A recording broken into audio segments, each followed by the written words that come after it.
This is Steve from Fig and Olive Tree Growers, and today what we're doing is we're rehabbing 3 olive trees. One's already on the ground in process, and I wanted to show you guys something that not only applies to olives, but applies to figs. When you water like this, you can water for hours. Last night we watered each one of these 3 for hours. And they were bone dry because they had gotten left out in the back field.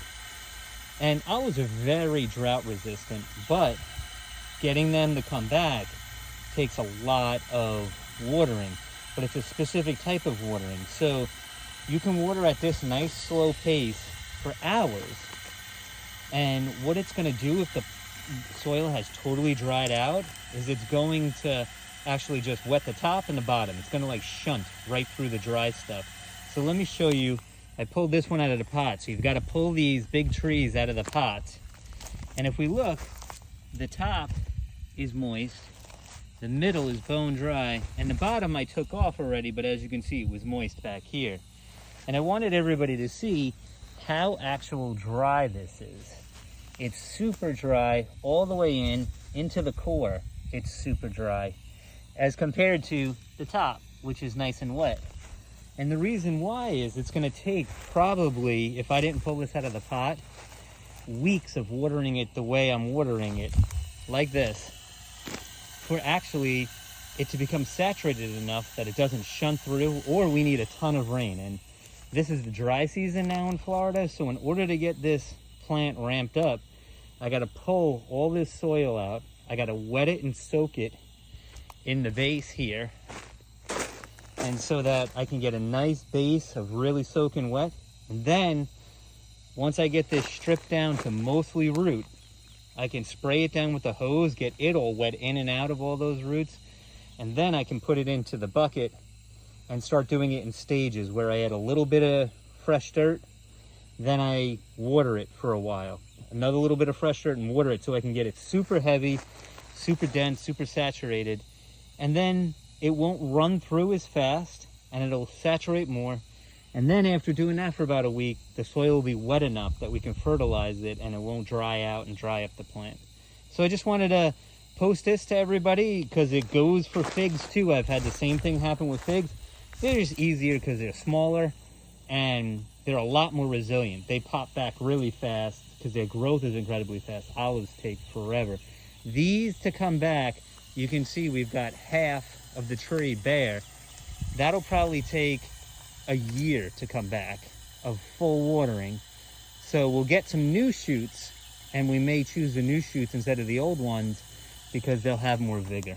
So that's it for now. Okay, so we've cleaned off the root ball, and as you can see, we got the dirt in the bottom all nice and soaked, so it has water under there.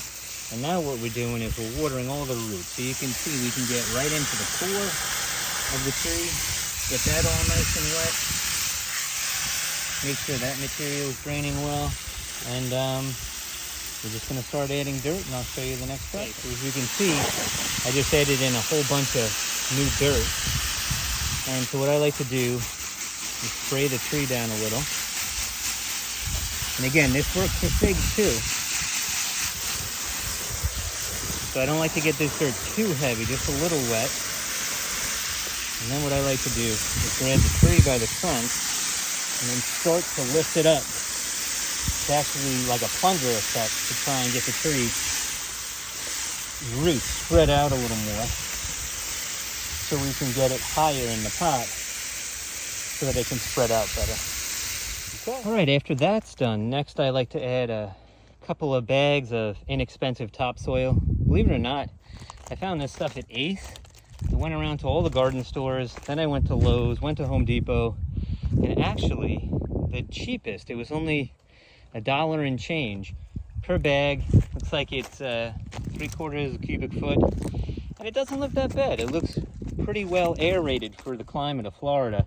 And we're gonna add that next to add some nutrients before we add our fertilizer. Okay, now we have it temporarily propped up, and we have the soil, or that topsoil, all nice and soaked, and the tree pulled up as high as we wanted it in the pot, so we leave a nice lip.